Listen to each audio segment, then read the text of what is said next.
The ringing in my ears started when I was 50 years old. Imagine a very, very high-pitched sound like a screaming and a hiss, like a sss, and that's combined with a all the time. It's at night when you're trying to go to sleep. It's pretty obnoxious. The most peaceful time of the day is when you're going to sleep, and it's the noisiest time for me. The fan works really well because it drowns it out just a little bit, but it doesn't drown it out completely.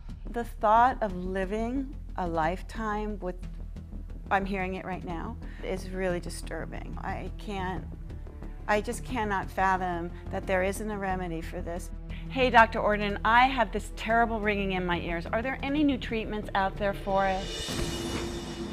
Well, clearly Wendy is suffering with this, and the medical term for ringing in the ears is tinnitus. And what it is, it's not a disease itself, it's a symptom. Most common cause, though, is something going on in the inner ear. That thing that looks like a snail that sits inside our head, the so-called organ of Corti that has these little hair cells. When they go off, you can get hearing loss or ringing in the ears. Tinnitus isn't always ringing. And we're going to show you what one of the sounds that typically you may hear with tinnitus sounds something like this. You may want to hold your ears. Ouch. Could you imagine having that all the time? I mean, it's a form of torture. And you know, Wendy explained that she's having trouble sleeping. If you have this all day long, it's really hard to concentrate. Now, typically in working this up, you want to see if it's associated with any hearing loss, because that may pinpoint something else you've done to affect your ears. Medications can do it. Obviously, noise can do it. Just getting older can cause ringing in the ears. So in terms of solutions, you need to have your ears looked at. Treat the problem. If there is something going on with the outer ear, inner ear, or inner ear, you treat it. If you don't find a specific cause, then there's other things you can do.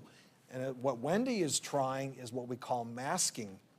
It's using a different sound, white noise, a sound that's more pleasant to create sound to offset the unpleasant sound that you're hearing in your ear. And that's sort of been one of the staples in the treatment of ringing in the ears. Other things, they've tried antidepressants. In the old days, it was tricyclic antidepressants. Now we have a new generation of antidepressants. They help. But finally, there's something new on the horizon. There's a new medication. Now, this is the off-label use for a medication they use to treat alcoholism, something you would need to talk to your doctor about. But this is offering pretty significant help for people that haven't responded to other treatments. But a case like this where you've had ringing this long, you need to have it looked at, because there are more serious things like acoustic neuroma, Meniere's disease, associated with ringing in the ears and hearing loss.